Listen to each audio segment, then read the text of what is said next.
Jeff, how's it going? Hey, good, Brian. How Yeah, about you today?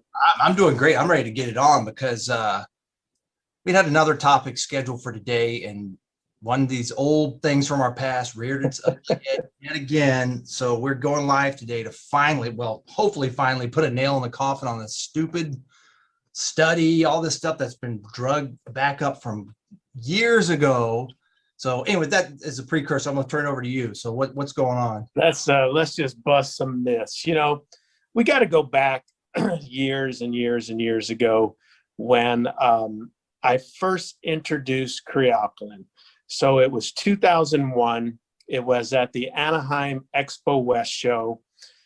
We were just a little company then, and here I was with a little 10-foot booth with a banner up saying, world's only stable creatine. And we were doing that dog and pony. People were coming up. They were going crazy. I had these nice research books printed up. And a gentleman come up and with a British accent and said, "I'm Dr. Harris. You cannot do this stabilized creatine. I've been working with creatine for, 100 years or whatever.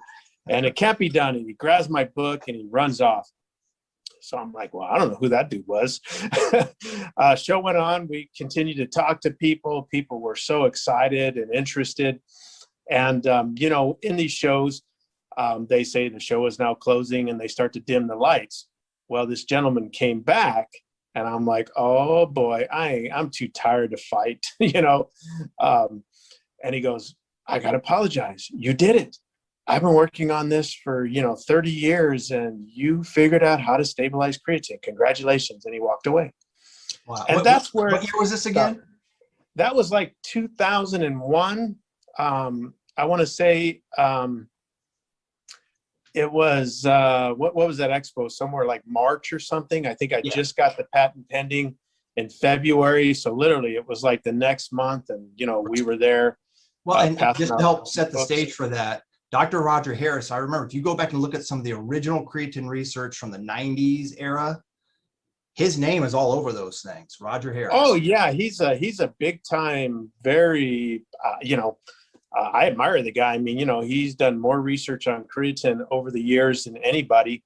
And the interesting thing is he had a patent on a liquid creatine, and I think he stabilized it something like 45%. And why he was mad, because Twin Lab, he had sold the rights to the USA or something to Twin Lab, and they were over in my booth going, "Hey, wait a minute. Some dude saying he stabilized at 100%. And that's why he got so mad, because I think they canceled the order and were, discussing with us or something. But anyhow, that's kind of where it started. And we're going to kind of allude to this, this little nasty little garter snake that raised its head. We got to fast forward a few years, and we were at, was it the Anaheim show again? Anaheim. Yep, it was Anaheim. And a gentleman by the young guy named Mark Talon came up and started reaming us about, yelling at me. First he yelled at you, and then he come and, wanted to sit down and debate with me about your research is fake. You can't stabilize creatine. Creatinine is safe. I'm going to come out with a product. And I think we just kind of, said, well, sorry, I'm not going to argue with your debate. It is what it is. We got a patent on it. And by then we already had our first patent, and we had several other patents pending. About a year later, maybe, him and a gentleman named Robert Childs published some research that appeared in the ISSN. And I knew he hadn't done it because there was no way in a short amount of time that he did all these clinical trials. So we basically went to the ISN and said, "Hey, you need to give us this research. You published this paper, and we don't think it's true. I don't think anybody did this." They kind of blew it off, going, "Oh, well, we don't have nothing to do with publisher. We just publish." And I'm like, "Well, aren't you guys supposed to peer review? It's peer-reviewed research. All you did was publish, a paragraph, and you took the guy's word for it." And again, they sort of blew us off. So we went to Mark Talon and Robert Childs and asked for a retraction. They arrogantly refused. So we sued them all. And make a long story short, I think we won a $9.5 million judgment against them. And ISN finally retracted that and took it out. Right. Exactly right. Then, yes, we started to, then we continue on with the saga. And the KreaPure guys out of Germany, they didn't like the fact that KreAlkalyn was taken off like gangbusters. I mean, we were taking over the creatine market in the USA. If you remember, we had all these magazines that were writing, articles about, the stability. I mean, we were getting backed by, Muscle Mag, Flex, Iron Man, John Bailick, Iron Man. 5-page interview with you. Yeah, interviews right and left, because again, they understood the research and they appreciated that we had developed some new science, by stabilizing creatine. Well, Allschems, I think that's who they were at the time, didn't like us. Degussa. And they changed Degussa, okay. Then it was Allschems, I don't know. Anyhow, KreaPure Germany, they tried to go after us in Germany, saying everything was fake. And when we went to the first FIBO, we completely turned it upside down. We had research books in German, French, Italian, Spanish, and everybody was going crazy. The next year we went and we showed up, and what happened? Oh, they put a gag order on us, and they put a booth literally right next to ours, like gigantic. Yep, we had a lawsuit come in for a gag order that we weren't allowed to talk about them. It was 2008. We weren't allowed to talk about them. Well, yeah, we didn't care about them. Well, at that time, they were now trying to infringe on our patent with their Creator. What was that called? Yeah, I kind of put it out of my head because it was so dumb. Triple buffered or something. Yeah, it was triple buffered. That's right. And again, I could care less. We were just there promoting KreAlkalyn. I figured, well, the attorneys can deal with any patent infringement. And remember, we would step outside the booth and the show police would come and threaten us that they were going to kick us out. Yet yes, they were coming in front of our booth, harassing us. Yes. And the saga continues. ISSN 2012 publishes a study, which is the little snake that reared its head again, or the barking dog, as I call it. Barking dog, if you've ever been folks driving down the road and you drive by a house and you hear this dog, yip, yip, yip, yip, and you look in the rear view window and he's still going, yip, yip, yip, yip, yip, yip, as you're driving by. So anyhow, they published another study claiming that they went head to head with KreAlkalyn against creatine. And what did it say? There was no difference, Brian, or? It said essentially, well, this is what's funny, is essentially that standard good old fashioned KrePure, their brand, creatine monohydrate, non-buffered, actually outperformed KreAlkalyn, and that KreAlkalyn actually produced less results. But the huge flaw in the entire thing is KreAlkalyn is creatine monohydrate. Exactly, it's 99.9%, and it was done by Texas A&M. So we saw this. Yeah, but we went to key line in there. Don't forget. What's that? Don't forget the key line in there, as it says in there, sponsored or basically by a grant from Allschem.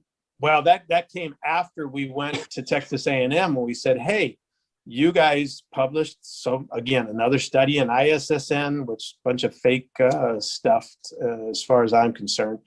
And, you need to supply us with the research. Your university is public information.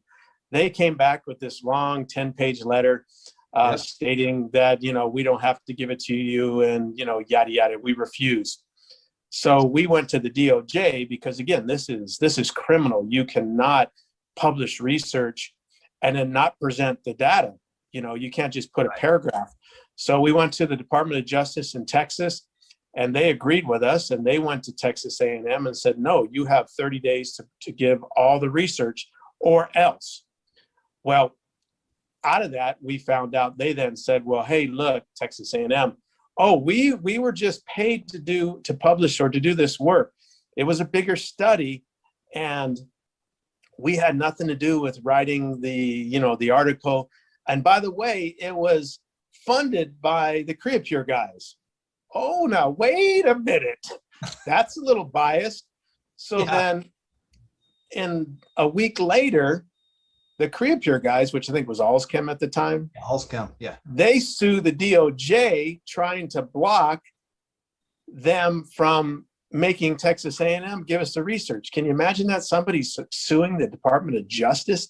And the reason why is they knew that this research was fake, that it was a big study that they did with a lot of creatines, and they were just trying to make us look bad, and they never could supply any factual data. So again, we won that. We did get the data, and it was fake. You know, it was a large study that they were doing.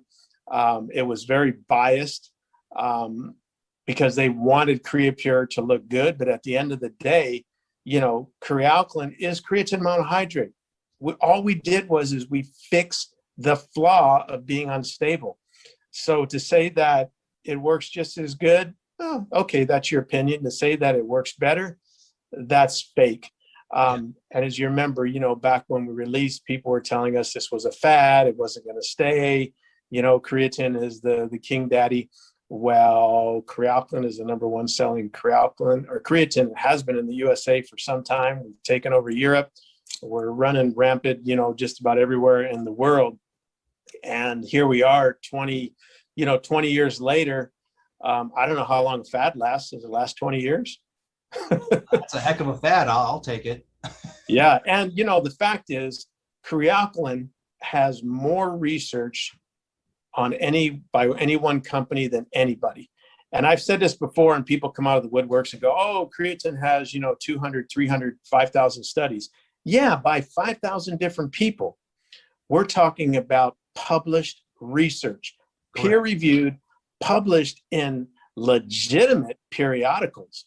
What that means is they took our data, they took our research, they scrutinized it before they put their name on it. And then I give them the exclusive to basically release that information. So again, you know, we've done studies and, you know, we've shown that KreAlkalyn is stable. Folks have tried to knock it off. They've tried to infringe on the patent. You know, we've had numerous trademark infringements, but 20 years later, no one has figured out the technology, and they never will. And, you know, one of the other things that always arises, and it just arose the other day, one of our fans out there, Jesse, somebody posted, oh, it's just baking soda and creatine. Yeah, explain why that's not the case. Well, you know, back 20 years ago, when you wrote a patent, you could make it really vague. And our patent was basically taking creatine anywhere from 7 to 14. Mm-hmm. So, you know, we made it very vague because, again, I didn't want to give away the technology. And back then, you only had to give one example of how it could be made. Now, baking soda has got a pH, I believe, of about 9. So how are you going to get creatine monohydrate, pH 6.8, up to 14 using something that only has a pH of 9? Good luck. You ever tried drinking baking soda in a glass of water? It's gross. I mean, put a thumbnail in there and you're going to throw up. I mean, it's nasty. So again, you know, those are just, I hate to say ignorant people, but they're the people that don't matter. They're, you know, armchair quarterbacks that, you know, get on the internet, get on social media and try to, you know, show their intelligence, when really, to people who know what they're talking about, you're really showing your ignorance because you don't know what you're talking about. Yeah, they remind me of all these fact checkers that show up on Facebook and all these different social media outlets that are hired guns. In fact, here, let's just save people the trouble if they want to see what we're talking about.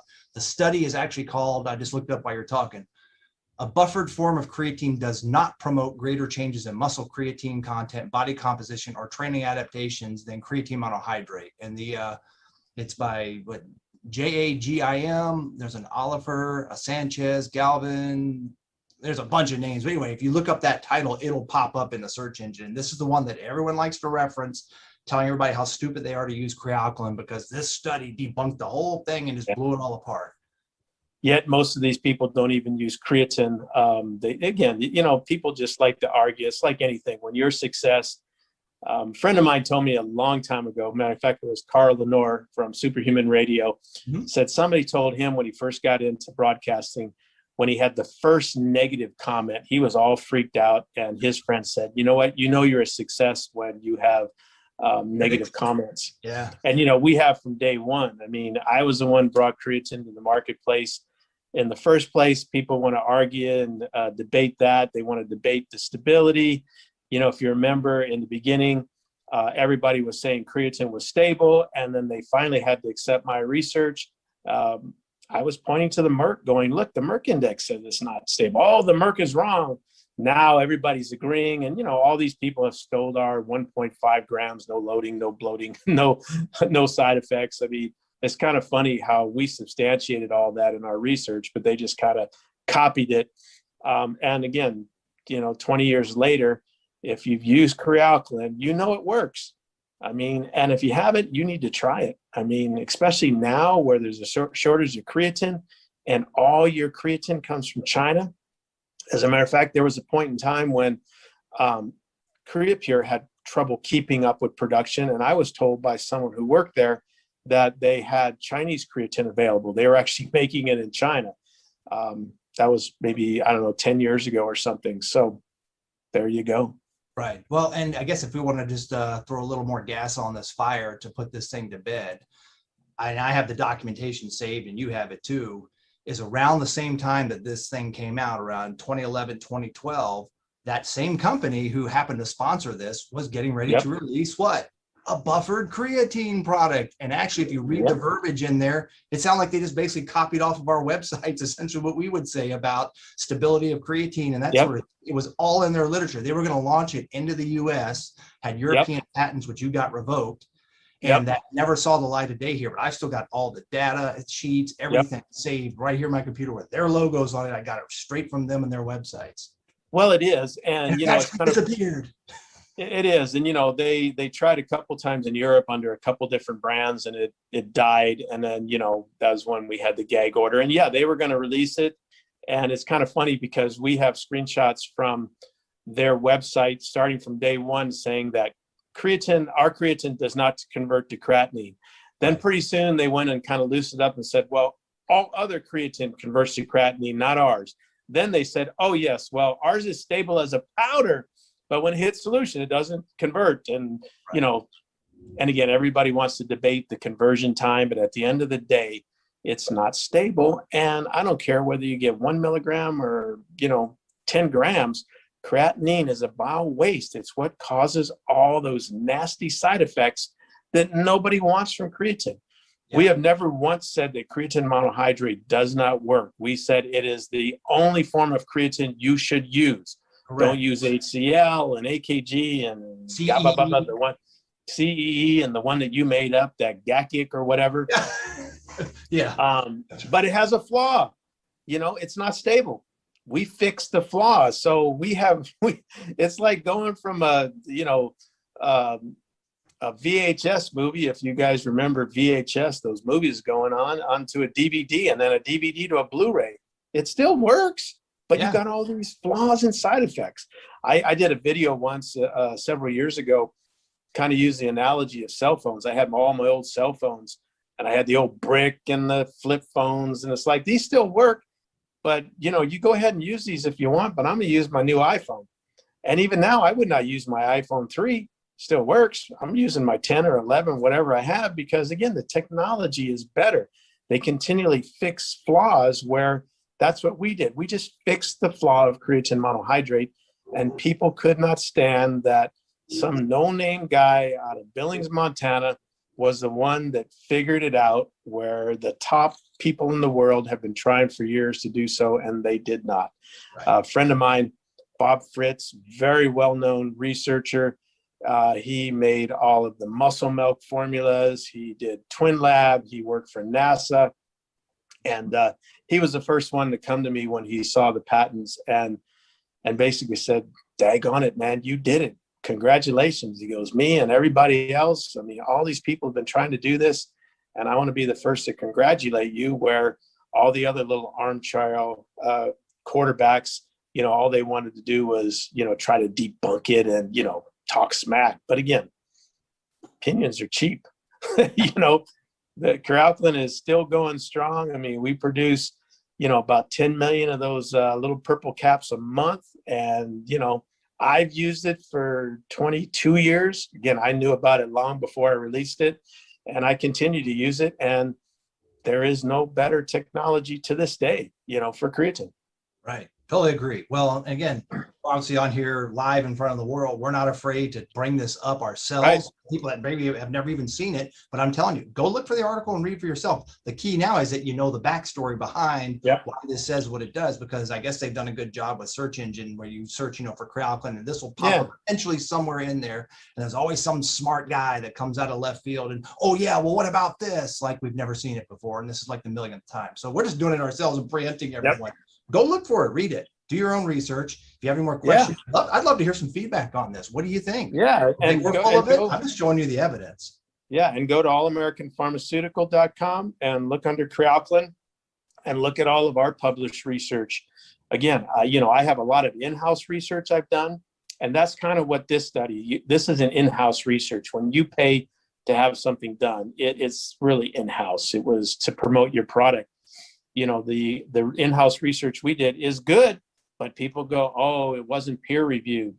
Then when we peer reviewed and published, oh, they had nothing to say. Yeah, it was never good enough. No, it was never good enough. I mean, 1, then we did 2, then we did 3, 4, however many we did. And again, I want to say something is that, we're not talking bad about any of these people. We're just presenting facts. There's facts and then there's facts. Mark Talon, I don't know what the dude's doing. He's in the UK, but the fact is he cheated. He lost a $9-point-some million lawsuit.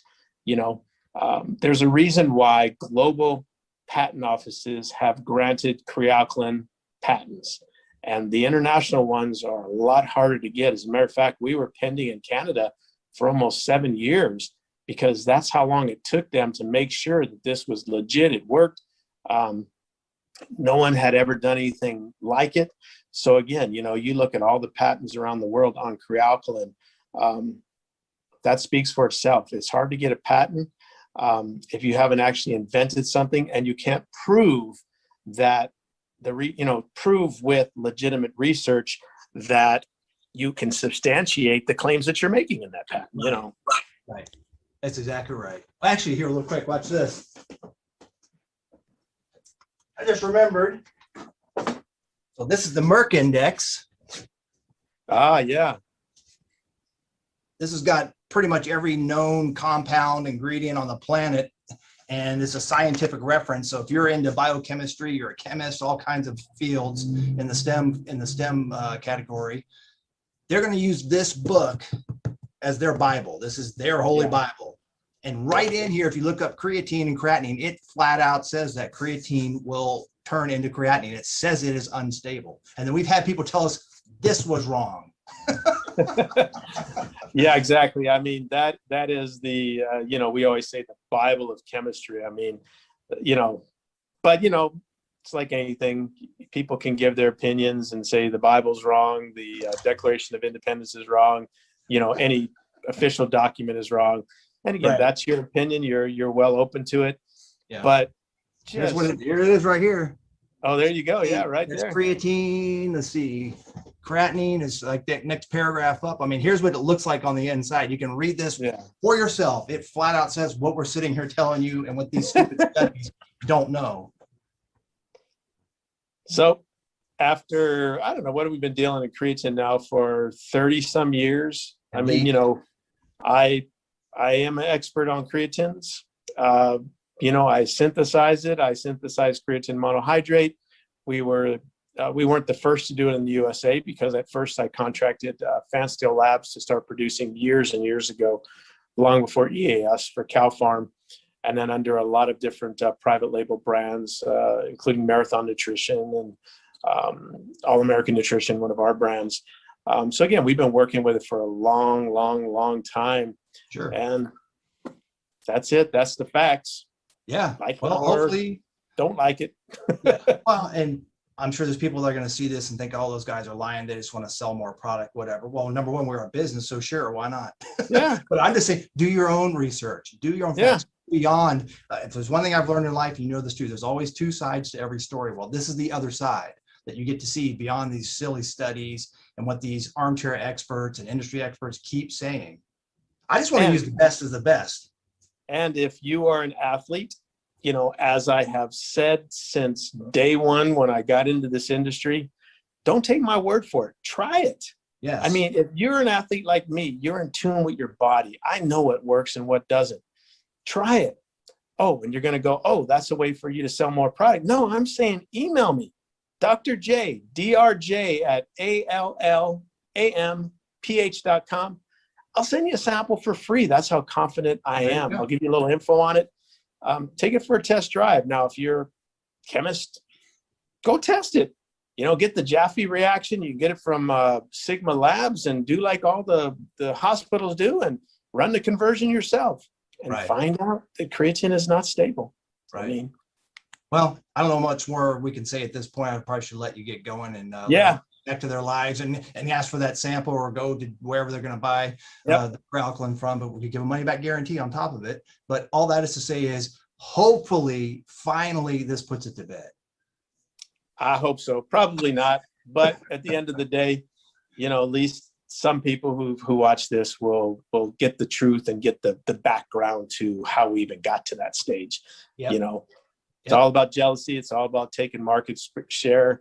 And, you know, the creatine guys, KrePure guys didn't like it. They weren't the first, but they took over Europe and tried to come here. And, you know, when KreAlkalyn took off, they didn't like it. So they tried their darndest. And again, it didn't work. You know, things always float around the internet forever, but at the end of the day, it didn't hurt KreAlkalyn. Most people, well, I would say most all, you know, creatine users or KreAlkalyn users, you know, didn't believe it, tried it for themselves and did their own research. Yep. And we've seen it over and over and over. People try it and there's like, I don't know, there's just something different about it. And we're like, oh, really? Anyway, all right. Well, I'll go ahead and let you go and off, but do your research, get a sample, try it for yourself. What else can we do? That's about it. All right. Well, on that note, let's get back to creating some other cool stuff. Oh, I got some nasty stuff I'm working on today. Oh, I like nasty. Yeah. All right. All right, man.